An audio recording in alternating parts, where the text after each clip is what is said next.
بسم الله الرحمن الرحيم. اللهم صل على محمد وآل محمد وعجل فرجهم.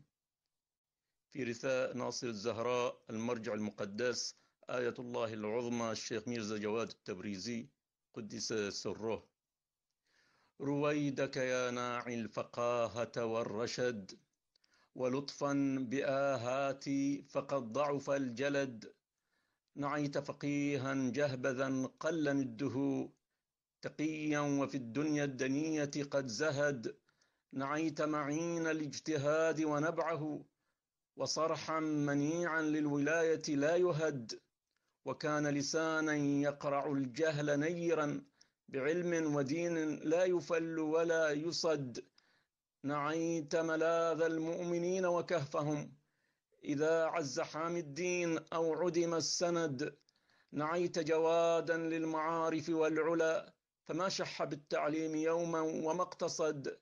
فخط بذوق الفقه إرشاد قائد، وما أجمل الحامي إذا كان معتمد.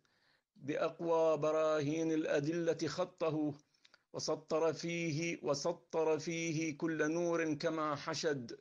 وأبدع في بحث الأصول دروسه، مناهج فكر الألمعي إذا رفد. له طبقات في الرجال رصينة، تشير إلى من عنه يروى ويعتمد. شعائره للمؤمنين منارة، تزيح شكوك الجاهلين إلى الأبد. وفي فدك الزهراء أثبت حجة مجلجلة تحكي الولاء الذي اتقد. ولا غرو فالشيخ المقدس عمره، على ذكر آلام البتولة في كمد. وأعظم ما أشجاه تشكيك جاهل، يروم رضا الأعداء يا بئس ما حصد. يروق له التشكيك في ظلم فاطم، فتبا له مما جناه وما أعد. فهب زعيم المؤمنين وحصنهم، لتبديد ذا التشكيك في صولة الأسد. جريء كمي لا يهاب مضللا، ولا شر أتباع المضل ومن عبد.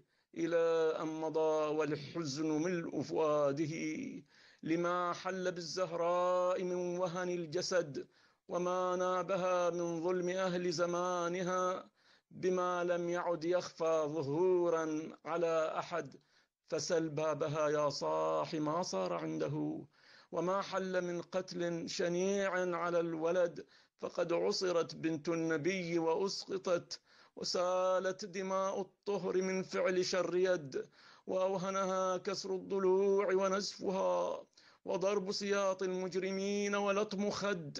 فلله ما أقسى قلوب عداتها، فكم جرعوها من مصائب لا تعد. لقد أوجعوا بالجرم قلب نبيهم، وعند محب الآل قد ورثوا الكمد. فأعل بعليين أرقى مراتب، لناصر بنت المصطفى ما لها عدد. وهبنا هبات الطهر في كل موطن، ففاطم خير الذخر والزاد والسند. سعيد الدبوس من أهالي القطيف، حرر في تاريخ يوم الأربعاء 5 من شهر رجب عام 1437 هجري.